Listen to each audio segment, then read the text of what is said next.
When you finally rise above the grip of a narcissist, when you stop bending, stop explaining, stop shrinking, something powerful happens, something they never expected. You become uncontrollable. And when a narcissist realizes they can no longer shape your reality, no longer pull the strings of your emotions, no longer dictate the meaning of your worth, they reach for the final, dirtiest move in their arsenal, not because you're weak, but because you've become too strong. And strength is the one thing a narcissist cannot tolerate in the person they once dominated. There comes a moment in this journey where you feel the shift, not just emotionally, but energetically. You sense that you're no longer reacting the way they trained you to react. Their manipulation doesn't land, their chaos doesn't pull you in, their silence doesn't scare you, their approval no longer feels like oxygen. And in that moment, the narcissist realizes they've lost something they value far more than love, control. That's when they unleash what I call their final dirty move, the desperate attempt to rewrite the entire narrative of who you were to them, who you are now, and who they want the world to believe you are. When a narcissist realizes they can no longer control you, something shifts inside them, something dark, something frantic, something that exposes who they truly are beneath the polished mask they've worn for so long. Their final dirty move doesn't appear out of nowhere. It's triggered by a specific moment, a moment of power they never expected you to reclaim. It happens when you stop reacting, when you stop seeking their approval, when you stop trying to prove your worth, when their silence no longer scares you, their anger no longer intimidates you, and their validation no longer feels like oxygen. In that moment, you step out of the emotional cage they built around your life, and as soon as they sense that shift, their desperation begins because your liberation becomes their greatest loss. You see,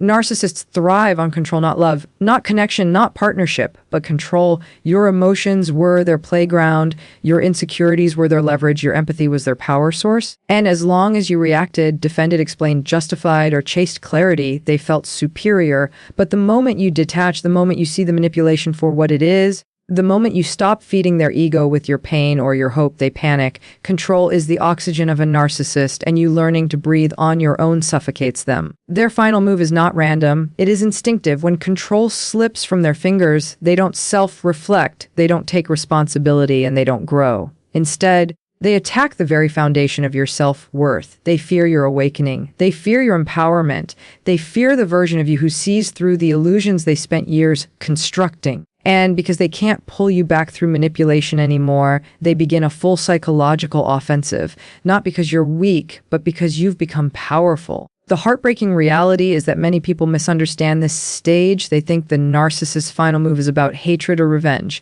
But it's not. It's about fear, deep soul level fear. Fear of losing relevance, fear of being exposed, fear of being insignificant without someone to manipulate, fear of being seen as the broken, insecure, fragile person they truly are.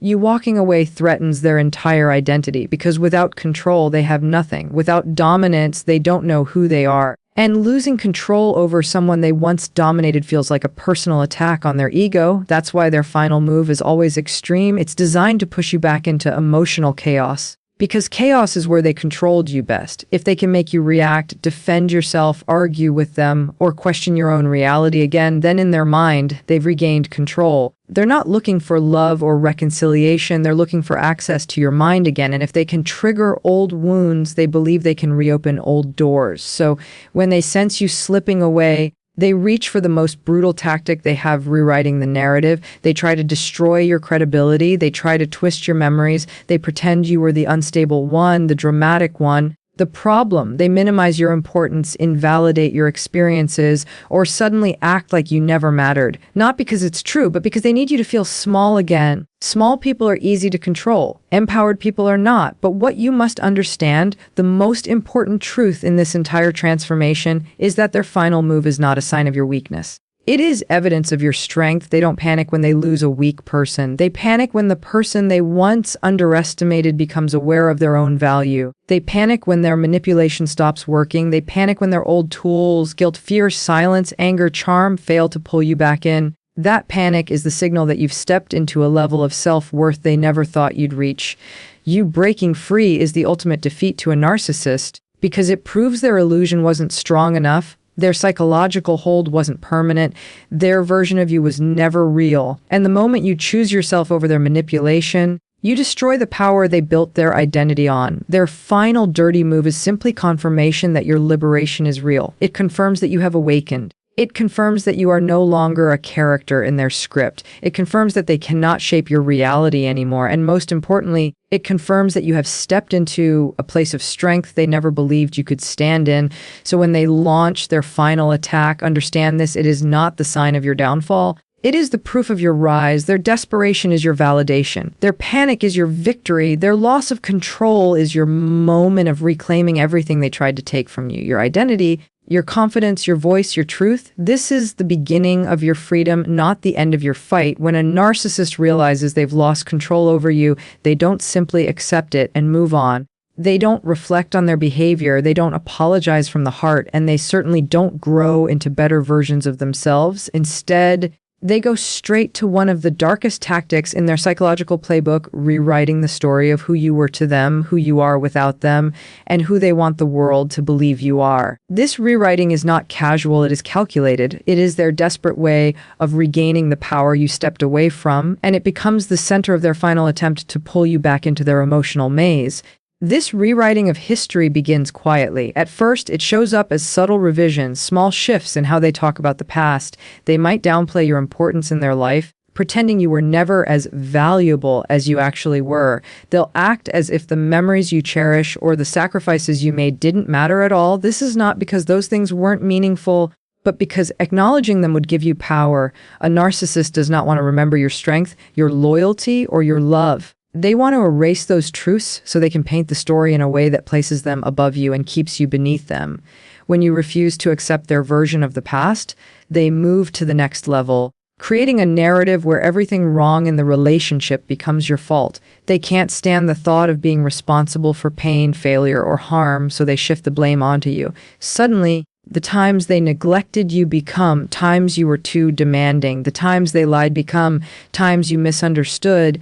The days they withdrew become days you pushed them away. Every wound they inflicted becomes a wound you caused. It's infuriating, it's confusing, and that confusion is intentional, because if they can make you question your memory, your intentions, your emotional responses, then they can pull you back into the same cycle you fought so hard to escape.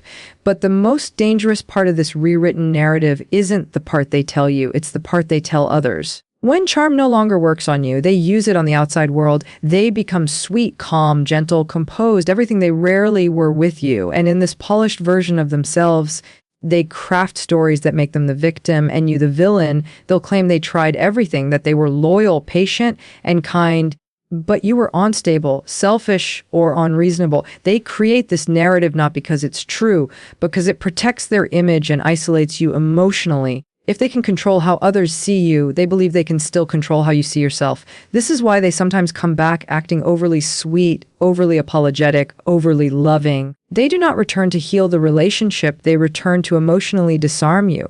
Their sudden kindness is not a transformation, it is bait. They know that empathy is your strength, so they use it as a doorway. They show the softness you desperately wanted during the relationship, not because they finally found it within themselves, but because they know it weakens your boundaries. They offer promises that feel like redemption, but are actually traps disguised as hope, because once they pull you back in, the mask drops again, and the cycle repeats with even more intensity. The opposite tactic is also common: pretending you never mattered, acting as if you were just a brief moment in their life, showing exaggerated indifference. This is manipulation crafted to provoke your need for closure. They want you to chase them, question them, feel invisible in the aftermath.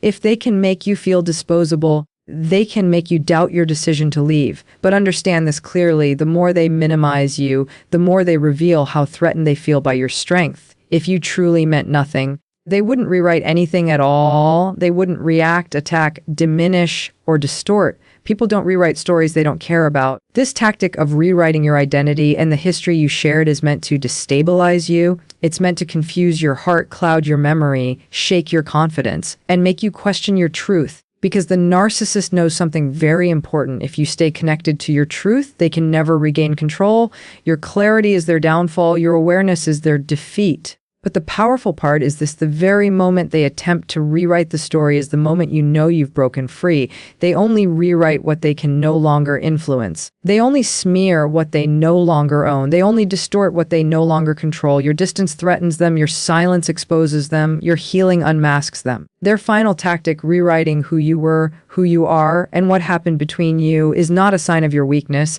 It is proof of your evolution. Proof that you have stepped out of their narrative and reclaimed your own. Proof that they can no longer mold you into the character that justified their behavior. You are no longer playing the role they assigned you. You are writing your own script now. And the most empowering truth of all is this: no matter how loudly they rewrite the story, the real story remains alive inside you. Your healing, your awakening, your strength, your truth. These are stronger than any narrative they try to create. Their version will eventually collapse under the weight of your authenticity. Their performance will crumble because it was never real. But you are real. Your truth is real. Your growth is real. And nothing they rewrite can ever change that. Projection becomes the narcissist's sharpest weapon when they can no longer manipulate you the way they once did. It's not just a psychological tactic, it's their emotional survival mechanism. Once they feel the grip loosening, once they sense you stepping into clarity, responsibility, and self-worth, they panic. And in that panic, they hurl their own darkness at you, hoping to blind you with it. Projection to them is not optional, it's essential. Because accepting their own flaws, their own mistakes, their own cruelty requires a level of self-awareness they don't possess.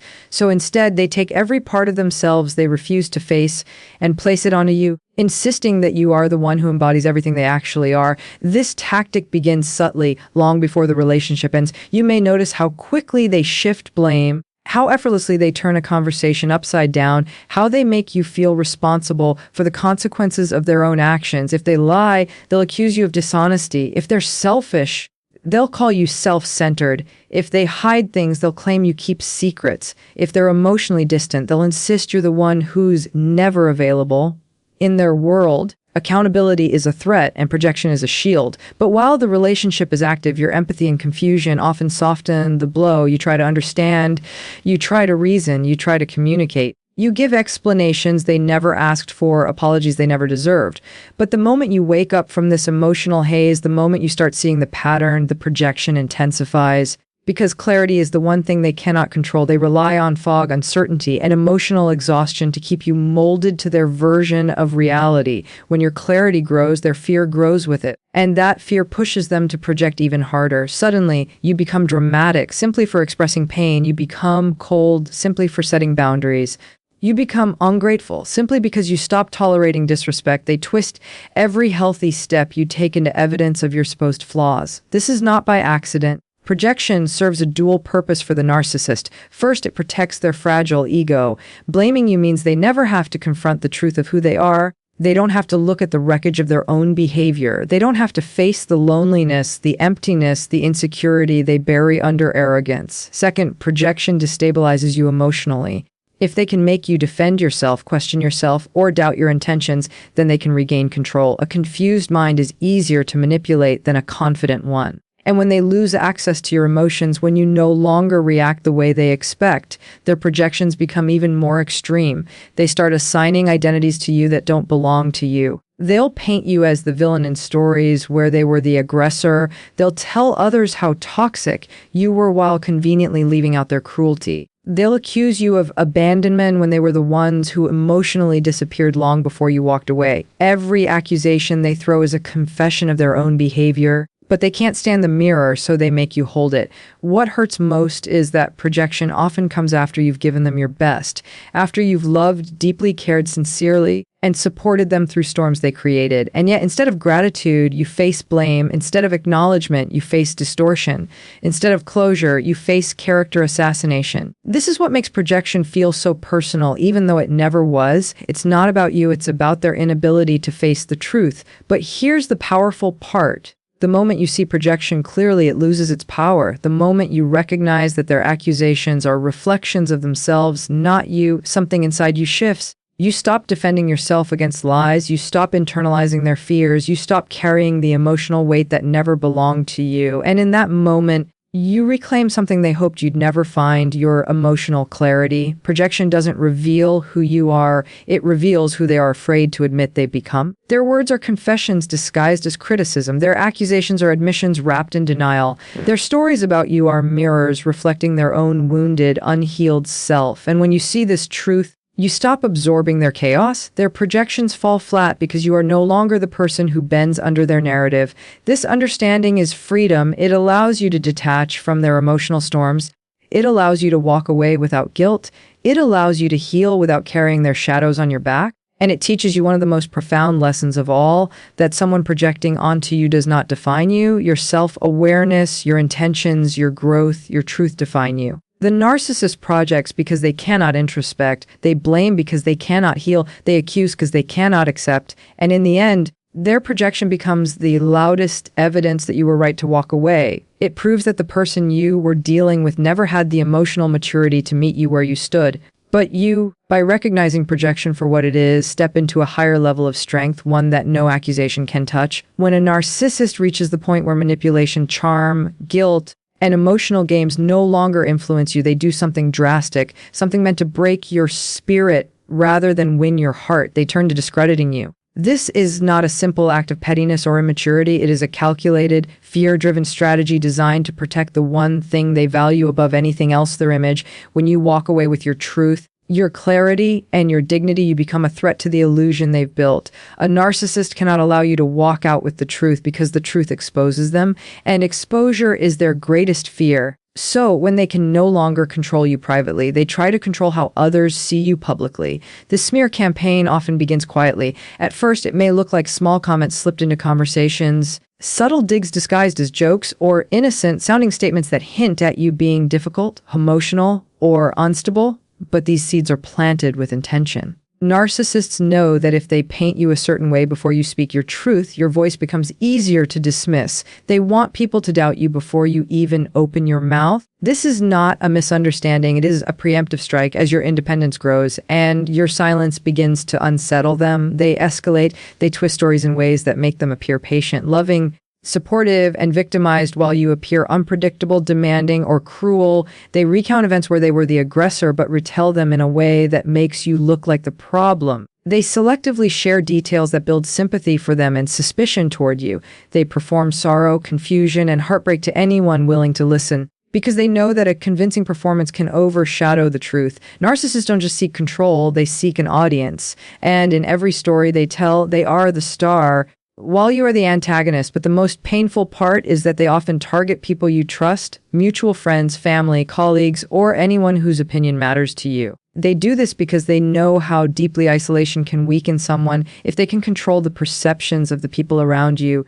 they believe they can pressure you into coming back, or at least silence you from telling your side of the story. Their goal is to corner you emotionally, to make you feel misunderstood, unheard, and unsupported.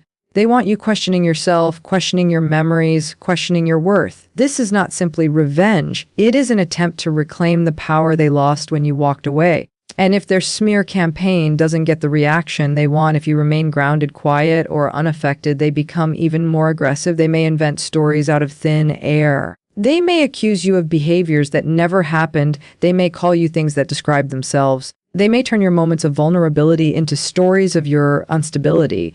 They may paint your emotional pain as proof of your overreaction. They may present your boundaries as evidence of your coldness.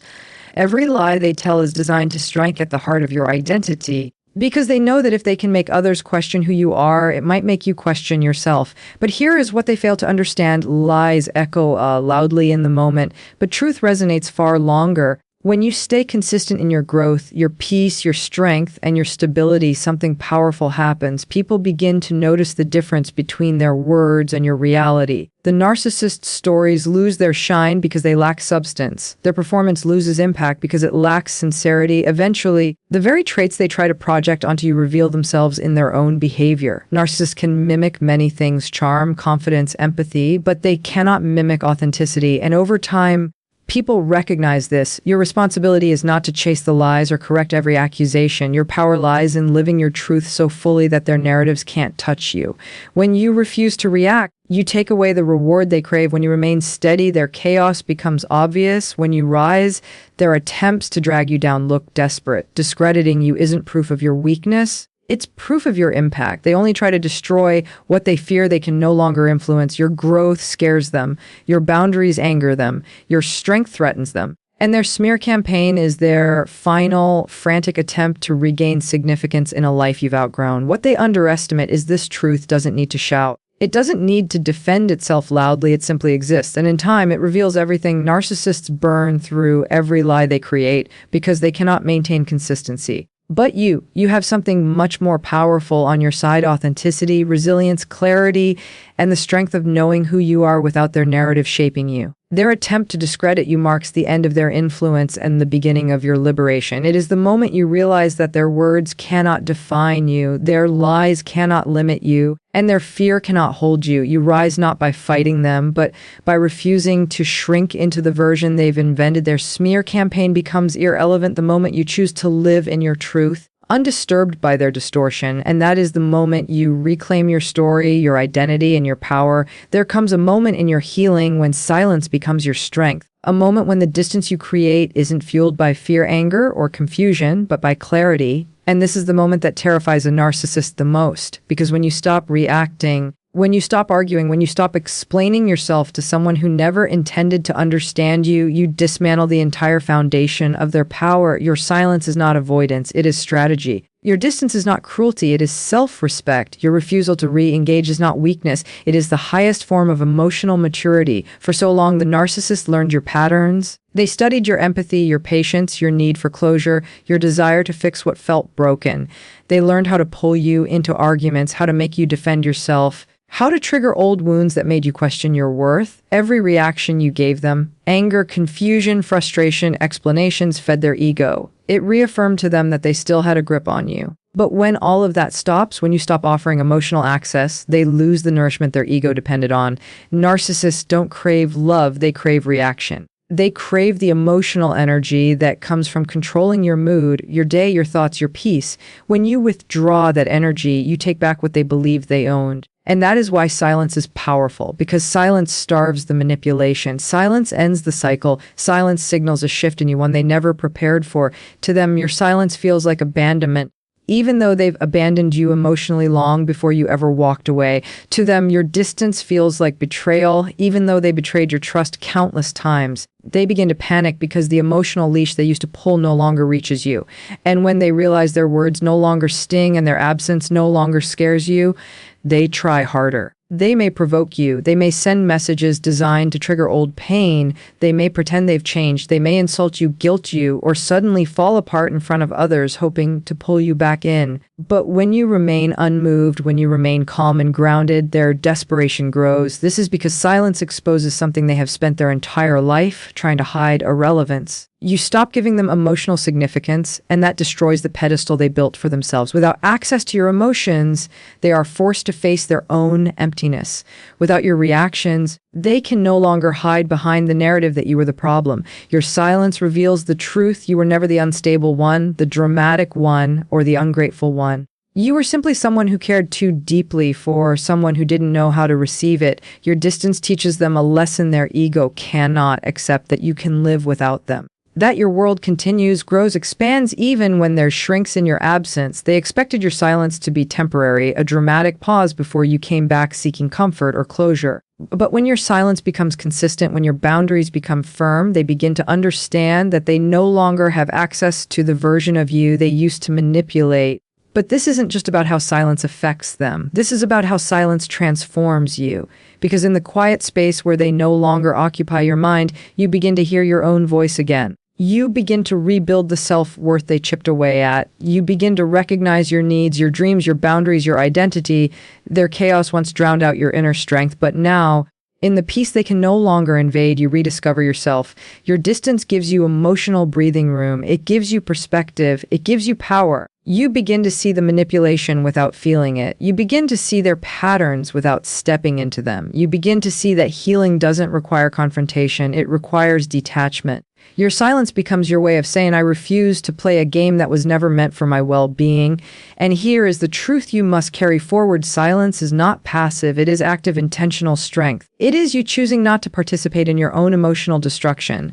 It is you choosing peace over chaos. It is you choosing clarity over confusion. It is you choosing yourself over a relationship that thrived on your self-betrayal. The narcissist interprets your silence as defeat, but in reality, it is your liberation. They see your distance as cold, but in truth, it is your healing. They see your refusal to re-engage as disrespect, but in truth, it is your self-protection. You are not silencing yourself. You are silencing their influence. You are not distancing yourself from life. You are distancing yourself from harm, and you are not refusing to engage. You are refusing to go backwards. This is your power. The power to walk away without needing the last word, without needing to clear your name, without needing to fix what you didn't break. Your silence is your closure. Your distance is your freedom. And your refusal to re-engage is the moment you step fully into the life that was waiting for you on the other side of their control. When you finally break free from a narcissist's grip, something powerful happens inside you. Your mind begins to clear, your self-respect returns, and your voice gets louder. And in that very moment, the narcissist's final move begins to unfold. Not because you're weak, but because you've just proven how strong you actually are.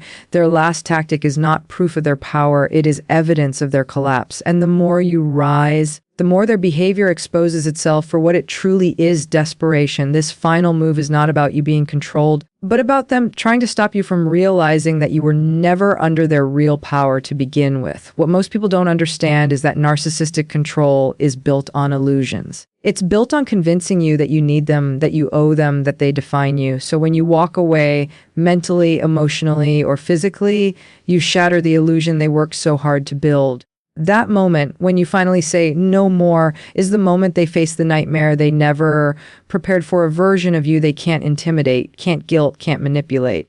And this is exactly why their final move becomes so extreme. It's their last attempt to salvage the identity they constructed through controlling you. But the truth is, your growth is dismantling everything they thought they secured. Their final move often looks like chaos, an explosion of manipulation, emotional theatrics, or even complete coldness. But this isn't because you've done something wrong. It's because they're terrified that you've finally figured them out. Narcissists depend on control like a lifeline. Without it, they don't know who they are. When you break free, their sense of self begins to crumble, and instead of rebuilding themselves, they try to pull you back into their confusion. They need you to doubt yourself because your clarity threatens everything about them. Your strength is the mirror that forces them to face their emptiness, and they will do anything to avoid that reflection. They might silence themselves and pretend they never cared. They might suddenly act happy without you, post things to provoke you, or spread stories about how unaffected they are. But understand this. This performance is not confidence. It's panic disguised as pride. They're trying to convince both you and themselves that losing you means nothing. But if it meant nothing, they wouldn't be trying so hard to make sure you see it. Their final act often looks like indifference on the surface, but underneath it is fear, rejection, and the painful truth that they no longer have access to a person they once fed off emotionally. Other times, their final move takes the opposite form. They might come back sweet, apologetic, reflective. They might say things you've waited years to hear. Suddenly, they are self-aware. Suddenly, they realize their mistakes. Suddenly, they can't live without you. And for a moment, your heart might soften because you're human and you care deeply. But remember this, the timing is the tell. They only become gentle when control slips from their hands. They only act accountable when you're about to leave permanently. Their sweetness isn't transformation, it's strategy. It's their last attempt to pull you back into the emotional cage you just escaped. They feel powerless without access to your empathy, so they use your empathy against you one last time. In every version of their final move, the goal is the same: to regain psychological influence. They want to reclaim the emotional buttons they once pushed so easily. But the very fact that they need a final move reveals something important. They've already lost the battle they thought they were winning. The moment you stop reacting the way they expect, The dynamic dies, your detachment is the end of their dominance, your silence is louder than any argument. Your refusal to be pulled back into the cycle is what breaks it permanently. And here's the truth you need to hold close. Their final move is not a reflection of your weakness. It's the final confirmation of your evolution. You've grown past the version of yourself that tolerated their manipulation. You've stepped into a higher level of self-worth that they cannot follow. You've awakened a clarity that they cannot blur anymore. This is why their final tactic feels intense. It's the collapse of an entire illusion. And illusions don't die quietly. You might feel anger, sadness, or even guilt as they lash out or pretend they don't care. But remember, those emotions don't mean you're slipping backward. They mean you're healing, you're mourning what you hoped they could be, and you're detaching from what they actually are. You're learning to trust yourself again, to believe in your instincts, and to build a life where manipulation has no room to breathe. This final move is the threshold. Once you cross it, you enter a new chapter, one where you no longer shrink to make others comfortable, where you no longer dim your intuition to avoid conflict, where you no longer question your worth because someone else couldn't see it. The narcissist's last tactic marks the end of their authority and the beginning of your self-ownership. You walk forward stronger, clearer, and wiser than before, not because they pushed you down, but because you chose to rise. Their final move is not the end of your story. It's the proof that you're rewriting it on your terms.